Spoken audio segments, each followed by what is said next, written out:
От виглядає паніровка із смажених чіпсів. Бачите?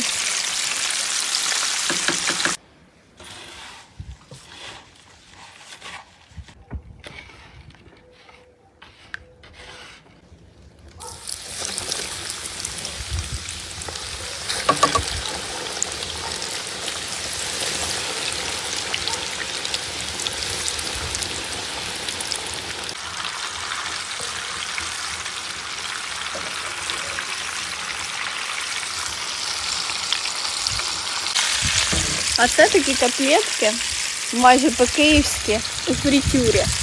А знаєте чому майже? Тому що тут замість масла сир твердий. І от ми скоро подивимось, що там всередині вийшло. Да, пока що, дивіться, болію.